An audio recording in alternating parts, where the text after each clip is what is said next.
Hashem Hashem Nasser Natriar, on va parler ce soir des Hashem, des ségoulottes du Seder, du premier soir de Pessah. Je n'ai pas parlé de ça jusqu'à maintenant parce que le principal, dans tous les cours que vous pouvez trouver sur notre chaîne YouTube Shuvah Israël France, il y a une trentaine de cours de différents formats, peut-être même plus sur Pessah. On a parlé de halachot, on a parlé de la profondeur, de la préparation, de ce que signifie chaque chose, ce que signifie la sortie d'Égypte. On a parlé de beaucoup de choses. Et des halachot en particulier, afin que on comprenne bien que le plus important c'est ça. Dans les ségoulottes, c'est difficile de dire ça, à Pessah, la cerise sur le gâteau. La cerise sur le gâteau cachère le Pessah, on va dire. Voilà, donc ça c'est une fois qu'on s'est bien préparé au niveau de ce qu'on a dit précédemment, au niveau de halachot, de bien faire les choses, Bezrat Hashem, eh ben on peut mériter Bezrat Hashem que ces ségoulottes qui sont marquées dans les Sfarim, eh ben feront de l'effet sur nous Bezrat Hashem, parce qu'il y a énormément de ségoulottes le soir du Seder. Moi j'ai pris quelques notes, comme ça je n'oublie pas tout ce qu'il y a à vous dire. De toute façon ce n'est pas exhaustif. Pas tout savoir ce qu'il y a comme ségoulottes, on va en dire pas mal Bezrat Hashem. Voilà. Ramim nous disent, Ramim Moussar, ils disent que ça s'appelle le Seder, parce que bien sûr il y a un ordre, vous connaissez l'ordre, mais ça nous permet à nous, celui qui fait bien le Seder de la nuit de Pessah, ça lui permet de mettre du Seder dans sa vie, de l'ordre, arranger les choses qui ne sont pas encore arrangées.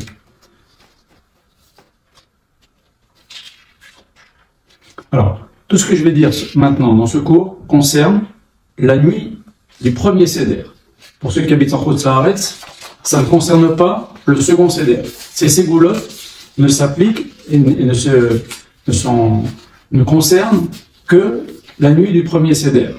Et également, ça concerne ce qui sera sur le plateau au moment où on fait le kiddush. C'est-à-dire que si on rajoute sur le plateau des choses après qu'on a fait le kiddush, ces choses-là qu'on a rajoutées, il n'y aura pas la ségoula dessus. Il faut que ce soit déjà sur le plateau au moment où on fait le kiddush du premier Seder. Voilà, donc je répète, tout ce qu'on va dire ce soir, c'est le premier Seder, et il faut que les choses soient déjà sur le plateau au moment où on fait le kiddush, et c'est ces choses-là qui auront une ségoula, Bezrat Hashem. Voilà.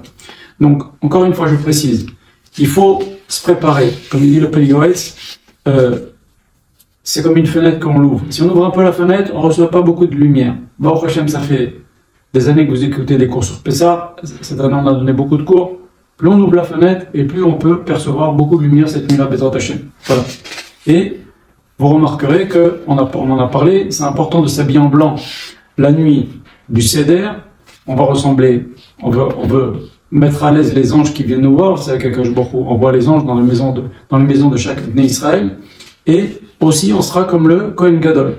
C'est que le Kohen Gadol, il est marqué, on se prosterne à ce moment-là dans le Moussaf de Kippour. Quand le nom d'Hachem sortait par la bouche du Kohen Gadol, il n'y a pas marqué que le Kohen Gadol disait, c'est marqué le nom d'Hachem, le Shem HaMeforach sortait par la bouche du Kohen Gadol, ça nous apprend que c'était un peu forcé, la Shekhinah parlait à travers sa bouche. Et ben nous, les autres Hachem, la nuit du Seder, on va être habillés en blanc, on va essayer de se conduire, on va parler du fond de notre Neshama, c'est la nuit de la transmission de la Emunah, et de toute façon c'est ça, la plus belle entre guillemets Ségoula, c'est la plus belle force, le trésor, Ségoula ça veut dire un trésor. Le plus grand trésor de cette nuit-là, c'est que c'est la nuit de la Emunah, la nuit de la transmission. On va rentrer dans des détails pratiques maintenant. Voilà. Vous savez que chaque mot que l'on dit pendant l'année, dans le bien comme dans le moins bien, ça peut être une malédiction, ça peut être une bénédiction. Ça a des forces, ça fait agir des choses dans le ciel. Quand un tzaddik qui bénit quelqu'un, ça fait agir des choses dans le ciel. Voilà. Donc, toutes les choses qu'on va dire pendant cette nuit-là dans le Seder, ça va faire déverser des bonnes choses sur nos neshamot. Alors, on l'a déjà dit dans les cours, Afilou le chazé, mazal le chazé. Lui, il le sent pas, mais son mazal le ressent. Voilà. Dernier petit préambule. Vous savez que toutes les fêtes dépendent de Pessah. D'ailleurs, dans le kiddush de toutes les fêtes, inclus Shabbat, on dit Zecher Yetziat Misraïm. Dans le premier des commandements, Hachem nous dit, je suis l'Éternel qui vous est sorti d'Égypte. Il n'y a pas marqué je suis l'Éternel qui a créé le monde. Ça vous montre l'importance de cette sortie d'Égypte toutes les fêtes, c'est la base de toutes les fêtes, si vous voulez. Donc c'est une fête super importante cette nuit du Seder. Voilà. savez aussi, le Chachamim m'explique aussi que quand quelqu'un donne un bonbon à un enfant, et l'enfant il remercie beaucoup, ok? Bon, ça peut se comprendre. Dans Kadosh Baruch Hu, qu'est-ce qu'il a besoin de nos remerciements? Il n'a besoin de rien, Kadosh Baruch Hu. Seulement, quand on remercie Hachem, c'est qu'il y a une mitzvah, à chaque fois qu'on a un miracle, à chaque fois qu'on revient à cet endroit où il y a le miracle, et ben, il y a une mitzvah de faire une bracha, merci Hachem qui m'a fait un miracle dans cet endroit. Mais qu'est-ce que ça peut faire? Quelle importance il y a de faire cette bénédiction? Eh ben, quand on remercie Hachem, Hachem, entre guillemets, il dit, lui, il a de la reconnaissance, il mérite qu'on lui fasse de nouveau un miracle. Et comme c'est la nuit du remerciement, on peut faire descendre de nouveau. Si Akadosh Baruch Hu il est content de nos remerciements, on peut, entre guillemets, content, il peut nous renvoyer de nouveau des miracles.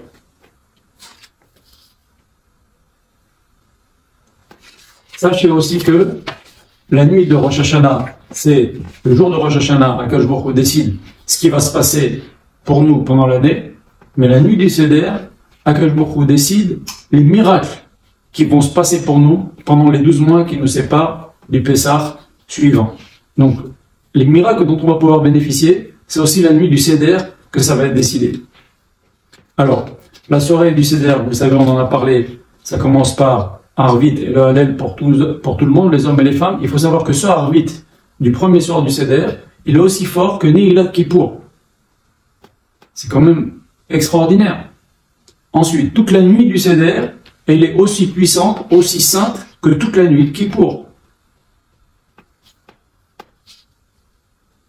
C'est cette nuit-là que Yitzhak Avinu a béni Yaakov. Il a demandé à Esav, vous connaissez l'histoire, d'aller lui préparer, d'aller lui chasser. Yaakov vient. Qu'est-ce que dit Rivka à Yaakov? Elle lui dit, regardez notre Targum Yonatan ben Uziel, cette nuit c'est la nuit où les Juifs vont sortir d'Égypte et c'est la nuit où les portes de la rosée sont ouvertes, c'est-à-dire les portes de la Parnassa. Et c'est pour ça que Rivka le savait, et bien sûr Yitzhak, c'est pour ça Yitzhak a voulu bénir Yaakov de cette fameuse bracha Vaïtenecha Elohim, tous les Juifs qui ont Parnassa dans le monde entier depuis 4000 ans, depuis qu'il y a eu cette bénédiction-là, tous les Juifs, ou 3500 ans, tous les Juifs, la bracha qu'ils ont, c'est parce que Yitzhak a béni Yaakov la nuit de Pessah, Vaïtenecha Elohim. Donc regardez la force de cette nuit-là. Et Rivka savait, elle lui dit, allez vite, vite, c'est cette nuit-là qu'il va prendre la bénédiction. Et aussi, qu'est-ce qui s'est passé cette nuit-là? C'est donc la dernière nuit qu'on a passée en Égypte. Cette nuit-là, c'est cette nuit-là que les Juifs ont pris en Égypte tous les trésors, toutes les richesses d'Égypte. C'est cette nuit-là qu'ils l'ont pris. Donc c'est la nuit où on a récupéré 80 années de salaire. Et donc c'est une nuit aussi, on voit encore une fois, que c'est une nuit de la Parnassa. Où les Juifs, en Égypte, ils ont pris tout des millions et des millions et des millions, ils sont sortis d'Égypte avec des millions qu'ils ont pris pendant cette nuit-là. C'est une nuit qui est mesougal, ça veut dire qui est bonne, qui est propice à faire descendre la Parnassa sur les gens. Voilà. Et aussi, c'est tout Pessah en règle générale, mais cette nuit-là en particulier, ça a une force de nous libérer de Neshama, libérer notre corps de mauvaises habitudes. Quelqu'un qui a une mauvaise habitude, un péché, il n'arrive pas à s'en défaire, c'est l'occasion, il y a une aide divine, la nuit de Pessah, et tout Pessah en règle générale, c'est fait pour se débarrasser des gens qui sont accros à la cigarette, à l'alcool, à des mauvaises fréquentations, à n'importe quel sale truc. Eh ben, on a une aide d'Hachem pour se débarrasser de ces choses-là. Parce que toutes ces choses-là, ça nous empêche, ça nous bloque, ça nous perturbe, ça nous dérange dans la vie. Voilà. Donc on va citer des ordres d'Hachem, des ségoulottes. Prenez une feuille de papier si vous voulez. C'est bien. Parce qu'il y en a pas mal. Voilà. Tout ce que je vais indiquer maintenant aussi, c'est ce que j'ai pu lire dans le livre de Rav Yoshua Pinto et dans le livre de Rav Sheinfeld, qui est l'élève principal du Chalvad. Chalvad, c'est Rabbi Yaakov Cohen, qui est mort il y a 2 ou 3 ans, c'est un Mekoubal géant, qui est très très fort. Voilà. Donc, je répète, toutes les ségoulottes que je vais dire maintenant concernent le premier soir, et ça concerne ce qui est déjà sur le plateau au moment du Kiddush. À ma connaissance, il n'y a pas de ségoulottes dans ce qu'on va faire le deuxième soir. Et ce que vous rajouterez sur le plateau, après avoir fait le kiddush aussi, il n'y a pas de ségoule. C'est le premier soir, et ce qui est déjà sur le plateau, au moment où on fait le kiddush le premier soir. Très bien. Donc, si vous voulez maintenant distribuer, on va parler de la ségoula de l'œuf, la ségoula du 0A, la ségoula du charoset, la ségoula du Maroc. Si vous voulez que, bien entendu, je répète, vous n'avez peut-être pas assisté à tous les autres cours qu'on a donnés. On a donné Baruch Hashem plein de cours. On ne fait pas ces choses-là parce que c'est des ségoulottes. On fait ça, on l'a expliqué dans tous les sens, parce que c'est des mitzvot que la Torah a demandé comme la matzah, le Chachamim ont demandé comme le maror ou l'herba kosot, etc. Et c'est des mitzvot dans lesquels Rachamim ont mis beaucoup de poids. Alors on a donné beaucoup de cours sur le sujet, donc faut pas croire qu'on fait ça parce que c'est une ségoula. On se permet de parler de ségoula maintenant parce qu'on a donné à peu près 30 cours sur l'importance des mitzvot, du respect de la halacha, des lois du seder. Voilà. Donc, avant de commencer le kiddush, n'hésitez pas à rajouter des œufs, à rajouter du maror, à rajouter sur la table du charoset, comme ça, du karpas, parce que chaque chose a une ségoula, il va falloir en distribuer à chacun. Voilà. Donc déjà, la veille de Pessah, faut pas oublier pour les hommes de lire le texte du Rabbi d'Ostropoli. On en a parlé un petit peu dans un petit cours. C'est une ségoula extraordinaire, c'est une protection pour toute l'année. Combien de miracles il y a eu pour les gens qui ont fait cette ségoula? Ils sont protégés de toutes les choses mauvaises, de tous les cas de force majeure, de tous les gens qui veulent faire du mal. Combien il y a eu de miracles de gens qui étaient en guerre, qui ont fait cette lecture-là, ils ont été protégés. Il y en a même qui lisent ça, pas la ségoula, c'est le lire à Rosh Hashanah. Excusez-moi, Erev Pessah, mais il y en a même qui le lisent le jour de Rosh Hashanah, tellement c'est une très très grande ségoula. Voilà, faut pas oublier de faire ça. Voilà. Maintenant, sur le plateau,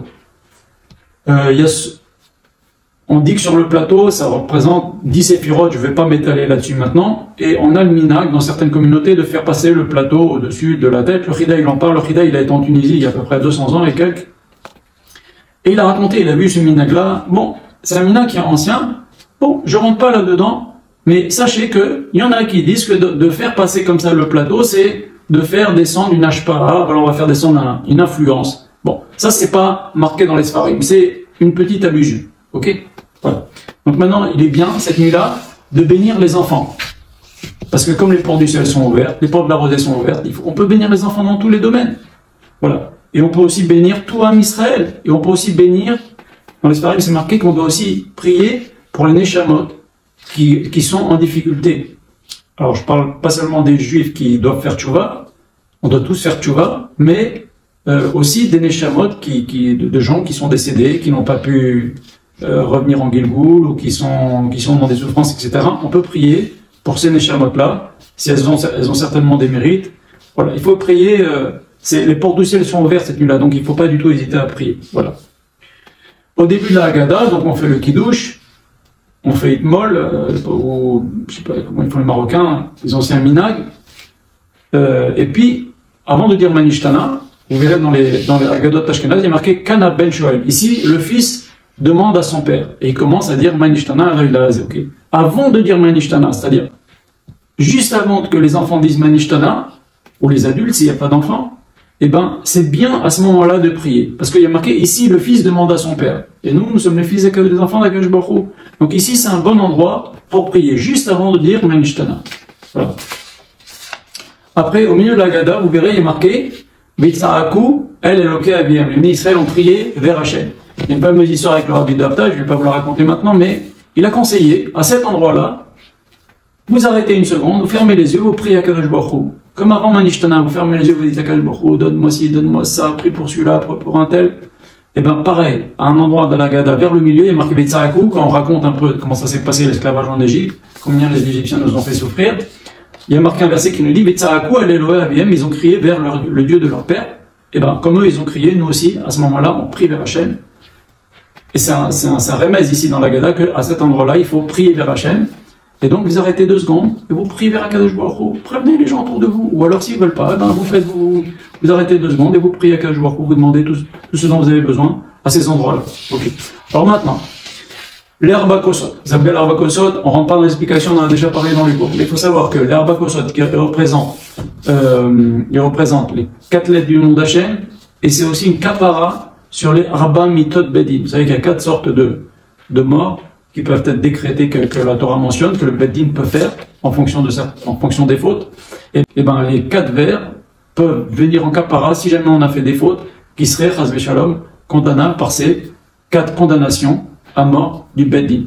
Voilà. Par exemple, quelqu'un qui transgresse Shabbat, ben, il y a une condamnation à mort du Bedin, très grave, je ne vais pas la citer maintenant. Et ben on peut faire un kapara à l'époque, quelqu'un qui par exemple, sans faire exprès, il avait transgressé Shabbat. Alors on ne peut pas lui faire ce qu'il a. Alors ce qu'on faisait, comme il n'a pas fait exprès, alors il apportait un korban khatat. Et ben maintenant on ne peut plus apporter korban khatat. Alors bien sûr il y a l'étude des korbanot, mais il y a la tchouva, et il y a aussi le fait de boire les arbakosot. Les arbakosot viennent réparer les abamitot bedin. Le karpas. Le karpas, déjà, c'est les initiales de klal rishon, pe sagour. Première chose, déjà, ferme ta bouche. On doit fermer sa bouche pendant le seder. C'est-à-dire, c'est Pessah, la bouche parle, mais que de Torah. Cette nuit-là, on ne peut pas parler de bêtises et de choses chol. C'est vraiment dommage. C'est que toute la nuit, c'est comme la nuit de Kippour. Normalement, regardez, la halakha, elle nous dit, tu ne vas pas te coucher après le seder. Un homme, il ne va pas se coucher après le seder. Un homme, il doit étudier les lois de Pessah. Pourquoi on ne le laisse pas se coucher? On est fatigué? Non. Profite de ce moment-là. Fais Shirachirim, fais Echad Gadia, fais Echad Miyodea, fais, étudie la, prie. Normalement, les tzadikim, ils prient toute la nuit du seder. Parce que c'est des moments précieux jusqu'à l'aube. Toute la ségoula, c'est à partir du moment où la nuit tombe, à l'entrée de Pessah, et à l'aube du premier matin de Pessah. Et après, c'est fini. Après tout ça, ce flash-là, c'est un flash qui vient d'un seul coup. C'est un flash qui vient d'un seul coup. C'est pas comme les autres fêtes où le flash, il est comme ça pendant les 7 jours. Il y a un flash qui vient comme ça, très très fort, pendant cette nuit-là. On en a parlé déjà dans les cours. Voilà. C'est un cadeau qu'Hachem fait pour notre Neshama. Il la purifie, il envoie de la... Même si on ne le sort pas, sachez que tout le travail du Homer, c'est de mériter, de garder cette chose-là qu'Hachem nous a donné cette nuit-là. Voilà. Alors le karpas. Donc on a dit, si on veut, donc on en mange moins qu'un kazé au début, mais pendant le repas, c'est bien de manger du karpas. Pourquoi? Parce que c'est une ségoula pour enlever ce qu'on appelle wara. Wara, c'est quelqu'un qui est poussé par faire des choses qui le pousse à faire des péchés, des choses pas bien, du yetzer. Ça enlève le karpas. Manger du karpas, ça enlève cette chose-là. Donc je répète, non, mangez moins qu'un kazé quand on fait la mitzvah de karpas au début, mais pendant le shulchan horaire, pendant la ségoula, prenez du karpas. Vous pouvez prendre autant que vous voulez. C'est bien. Encore une fois, on parle de choses qui étaient déjà sur le plateau au moment du seder. Voilà. Et aussi le karpas, c'est un tikkun à brit aussi, pour les hommes qui ont fait des fautes avec le brit, ça répare, ça aide à réparer ces choses-là. Voilà. S'accouder. Quand quelqu'un s'accoude, il montre qu'il est un enfant, par exemple, il ne demande pas à son père la permission de s'accouder le soir du seder. Un élève devant son rab, il demande la permission. Eh ben, quand on s'accoude le soir du seder, on montre à Kadosh Baruch Hu qu'on est ses fils. On lui demande de se conduire avec nous comme ses enfants. Voilà. Quand on cite les tzadikim, Abnei Brak, Rabbi Akiba, Rabbi Eliezer, Rabbi Yossi Galili, etc., citez le nom de ces tzadikim quand vous lirez dans la Ségoula de Rabbi Nosropoli, c'est extraordinaire, il y a plein d'allusions là-dedans, mais on peut mériter aussi un Ibour Neshamot, c'est-à-dire qu'une petite étincelle de ces tzadikim-là viennent en nous, et ça nous aide à bien servir à Kadosh Baruch Hu, voir le cours qu'on a donné dans Parashat Shelach Lecha sur le Ibour Neshamot. Le plateau, c'est bien de le faire soi-même, on ne donne pas à quelqu'un de le faire. C'est bien pour le Shalom Bayit de faire l'homme et la femme ensemble, poser la table du Seder ensemble et se souhaiter Chag Sameach. Voilà, Pesach Kasher et Sameach, ça met de la hardout. Ok? Maintenant, le plateau du Seder, faut pas le faire par une femme de ménage ou quelque chose, c'est à nous de le faire. La table du Seder, essayer de le faire par des gens qui sont purs, par des petits-enfants, ou même le Balabait ou la maîtresse de maison, mais avec pureté. Voilà. La Haggadah, donc on a dit la plus belle des Ségoula de la Haggadah, c'est la transmission de la Emouna. C'est même pas une Ségoula, c'est la base de la base. Ok? Mais, comme il y a marqué dans la Torah, qu'Hachem nous dit, afin que tu racontes, Hachem il dit à Moshe au début de Parashat Ve'era, je vais faire des miracles afin que tu racontes à tes enfants, à tes petits-enfants. Sur ça, le Racham Makadosh dit, dans Shemot, il dit que, voilà, afin que tu racontes à tes enfants et tes petits-enfants, c'est donc une ségoula pour avoir des enfants et des petits-enfants. Si tu fais la Haggadah de Pessah, tu n'es pas marié ou tu n'as pas encore des enfants, tu pourras mériter d'avoir des enfants et des petits-enfants. C'est marqué dans la Torah, Hachem dit, afin que tu racontes, je vais faire des miracles en Égypte, afin que tu racontes à tes enfants et tes petits-enfants. Bah si tu racontes, tu mériteras d'avoir cette ségoula pour avoir des enfants et des petits-enfants. Et si tu as des petits-enfants, ça veut dire aussi que tu as une longue vie. Donc c'est aussi pour avoir une ségoula pour avoir des enfants, des petits-enfants et une longue vie. Ça c'est la mitzvah de raconter. Ensuite, verser le sang. Vous savez, donc on prend le deuxième verre, le Balaï bébé prend le deuxième verre, et il verse 16 fois.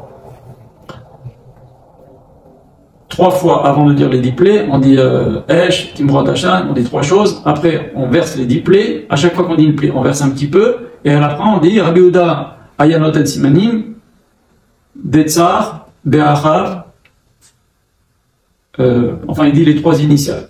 Les rachetez-moi des 10 plaies. Et ben, au total, ça fait 16 fois. On verse ça dans un récipient. Alors, essayez de prendre un récipient qui est un petit peu abîmé, ok? Ce qu'on appelle clichavo. essayez de trouver peut-être un récipient en porcelaine, cacher la Pessah qui est déjà un petit peu abîmé, un peu ébréché. Ok?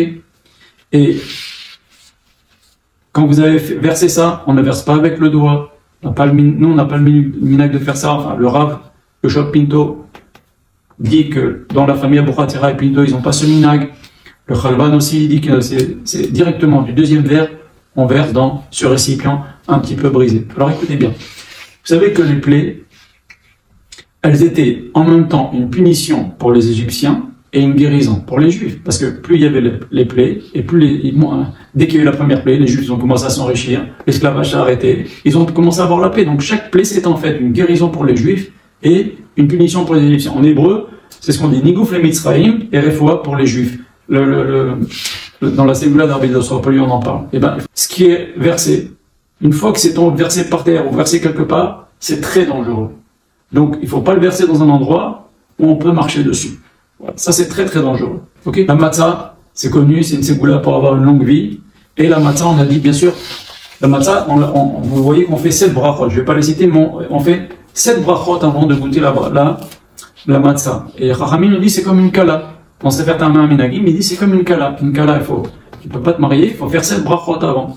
Eh ben, c'est pareil. Pour mériter la matzah, il faut faire 7 bénédictions avant. La matzah qu'on utilise à Pessah, pas forcément celle qu'on a mis sur la table le soir du Seder.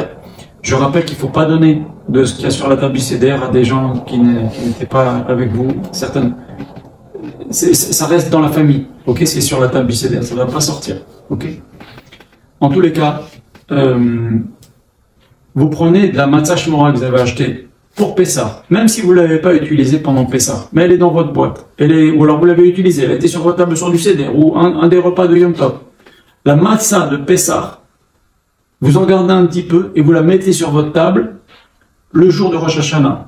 Vous n'êtes même pas obligé d'en manger à Rosh Hashanah pour avoir cette ségoula. Le fait même d'avoir sur la table de Rosh Hashanah un peu de matzah que l'on a acheté, qu'on a utilisé, qu'on a préparé pour Pessah, ça nous fait passer le jugement de Rosh Hashanah plus facilement. Tout simplement pourquoi? Parce que le Zohar HaKadosh il dit, celui qui mange de la matzah le soir du Seder et qui fait attention à toute la halakha de manger kasher les Pessah, et en particulier la matzah, eh ben, il passera plus facilement le jugement de Rosh Hashanah. Vous vous rendez compte? C'est extraordinaire. Donc la force de la matzah.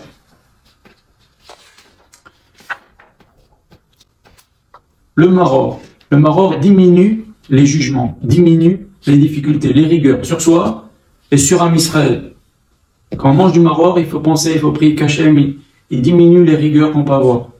Les rigueurs, ça veut dire les moments difficiles. On a besoin qu'Hachem qui nous conduit, Bemidat Arachamim, que les choses soient faciles. On a donné des cours aussi sur les épreuves, mais on ne cherche pas après tous les matins, on dit Loli Denisayon, Bede Bisayon. Que les choses soient sans difficulté, les choses soient soft dans notre vie. Et ça, c'est la force du maror. Voilà. L'œuf, c'est une ségoula pour avoir des enfants. Donc c'est bien, les jeunes filles, les jeunes mamans, eh ben, c'est bien qu'elles prennent des œufs. De l'œuf du plateau du Seder. Hein? Voilà. L'os, le 0A, on n'en prend pas le soir du Seder. On ne le mange pas. Parce qu'on ne mange pas de grillé le soir du Seder.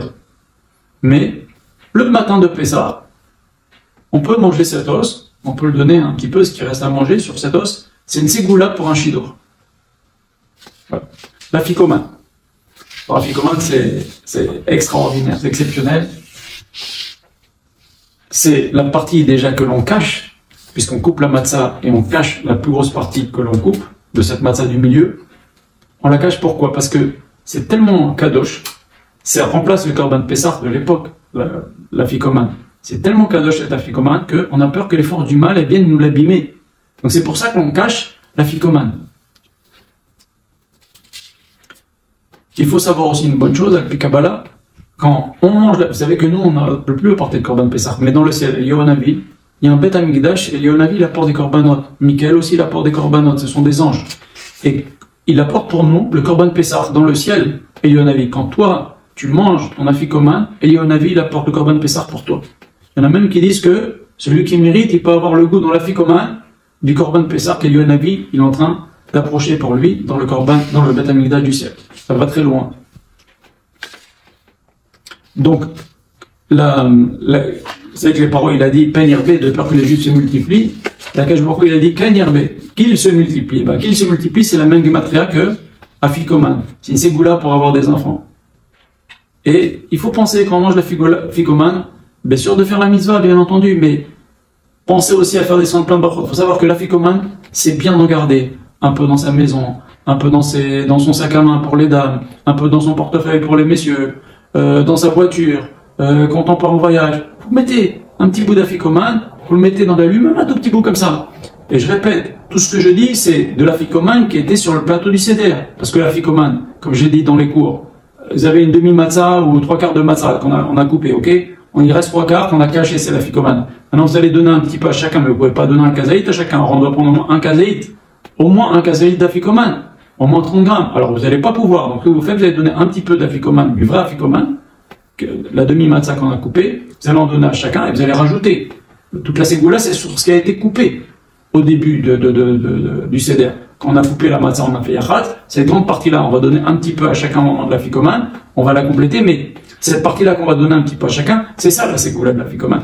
Donc il faut en manger un petit peu, vous complétez avec de la matzah, mais cette partie-là, gardez-en un petit peu. Il faut en manger, mais gardez-en un petit peu et mettez-en dans vos affaires. C'est une protection pour plein de choses. Voilà. Et ça donne, c'est bien pour la santé, c'est bien pour les enfants, c'est bien, faut le garder dans la maison, dans ses affaires, comme j'ai dit. Voilà. Le charoset, ça permet d'acquérir des connaissances, ça permet d'acquérir du da'at, aussi dans sa conduite. Alors le koselio, pourquoi il s'appelle le koselio? Vous savez qu'on a un grand verre, qu'on ne touche pas, il y a des mekorot neimanim. Le Rav Kanievski, il disait qu'il y a des mekorot neimanim, Zatzal, qu'il y a des vraies sources que Elionavi, il vient et goûte dans les verres de chaque maison. Dans le verre qu'on a laissé la nuit de Seder, on laisse le verre, on va se coucher. Quand on a fini d'étudier, qu'on n'en peut plus, eh ben, on laisse un verre de toute façon sur la table. Quand on a fini le Seder, c'est le cause Elionavi, on n'y touche pas. Quoique, on va en parler, mais ce verre-là, il s'appelle le cause Elionavi. Et pourquoi? Parce que Elionavi va venir expliquer toutes les choses qu'on a des discussions dans le Talmud et qu'on ne comprend pas. Et il y a une discussion dans le Talmud, est-ce qu'on prend un 5e verre ou pas? Donc qu'est-ce qu'on fait? On le remplit et on ne le boit pas. C'est le cause qu'Elionavi va venir nous expliquer si oui ou non on devait le boire ou pas. D'accord? C'est pour ça que ça c'est le Dilgan de Mina. Maintenant ce cause Elionavi, on dit que Elionavi il vient, il le goûte. Rav Kanievski, il y a un Rav qui lui a posé une question, il lui a dit, il y a même un Rav qui s'appelait Mordechai Bennett, sa fille a vu Elionavi. Elle a vu Elionavi et elle a dit, mais voilà Elionavi. Et Rav Mordechai Bennett a dit à sa fille, mais tu ne dois pas le dire. Et elle est morte la nuit tout de suite après, 2 heures après, elle est morte. Et après, la famille, elle a été dans le besoin, elle a vendu le kos d'Elionavi dans lequel Elionavi a bu. Elle a vendu à une très grande somme, parce qu'elle avait besoin de parnassa. Donc, Elionavi, il vient dans les maisons et il boit et goûte dans ce kos-là. Alors maintenant, une ségoula extraordinaire de la famille Pinto, que je vais vous lire maintenant, qui est, je mettrai la photo dans la vidéo, Bezrat Hashem. En tous les cas, on va prendre un peu de charoset, on va le tremper dans le cos, on va prendre une cuillère de charoset, on va le tremper dans le cos d'Elionavi, et après, vous pouvez attendre la moed, et vous gardez ça de côté, mettez ça dans un verre par exemple, donc sur charoset, une cuillère de charoset trempée dans le cos d'Elionavi, vous mettez ça de côté, et la moed, vous le prenez, et vous le mettez sous la mezouza de la porte d'entrée de votre maison. Et c'est une protection contre les épidémies, contre toutes les mauvaises choses. C'est un spot énorme. Et cette ségoula de Rabbi Chaim Pinto, elle est allusionnée aussi dans le Harizal. Le Harizal en parle. Voilà. Et donc, je mettrai la photo. Il y a des petites prières d'été, des petits versets à dire avant, après. Voilà. Je mettrai ça. Ok? Voilà. Alors, le Kos Elionavi, c'est bien d'en prendre, quand on remplit le 4e verre, on va le remplir, et de verser un tout petit peu du Kos Elionavi dans le 4e verre. Et pour terminer, le Rida disait que le Seder, c'est une vraie caparata bonot. Pour nous, c'est, non mais dans le sens, sérieusement, c'est c'est des tellement grandes mitzvot que Akash Baruch Hu, il nous pardonne toutes nos fautes. Voilà. Donc bien sûr, après, il y a Chad Gadia, c'est bien de le lire, c'est rien, ça va vite. C'est en allusion, c'est tout l'exil et toute la délivrance. Et il y avait un élève qui s'est moqué, qui a dit c'est quoi ce truc-là, mon père il a acheté un chat, il a acheté un chien, qui a mangé celui-là, et le boucher, il a frappé, le chouret, il s'est moqué. Un des rabbinim, il a mis en idouille. Il a dit, mais tu sais pas qu'il y a des secrets énormes là-dedans, énormes dans Chad Gadya. Ok? Après on lit Shirachirim, ou avant on lit Shirachirim. Shirachirim, regardez le cours qu'on a donné sur Shirachirim, c'est Kodesh Kodashim, comment on dit Shirachirim, Kodesh Kodashim, c'est Rabbi Akiva qui disait ça. Voilà. Et donc, c'est bien, de toute la nuit après, de prier, prier, prier jusqu'à l'aube, parce qu'une fois que l'aube arrive, les jeux sont faits, le moment de la lumière, de la bracha, où les portes du ciel sont ouvertes, comme a dit Rivka, les portes de la rosée sont ouvertes, et ben, ça se referme, et donc, la première nuit des Seder est passée. Donc il faut bien profiter. N'hésitez pas à revoir ce cours, à le transmettre, parce que Baruch Hashem, on a dit pas mal de choses. Et c'est pas très difficile à faire. Savoir que dans chaque petite chose qu'on va faire cette nuit-là, il y a des séboulottes extraordinaires. Voilà. Pessah Kasher et Sameach, qu'Hashem vous bénisse, respectez bien la halachot, révisez bien la halachot, faites un bon Seder dans la joie, dans la bonne humeur. Pas de dispute, pas de marloquette. On reste zen, on reste calme, dans la bonne humeur, dans la simcha, transmettez dans la joie, Bezrat Hashem. C'est la nuit de l'Emouna. Que Hashem vous bénisse. Passez un très très bon Pessah, Bezrat Hashem.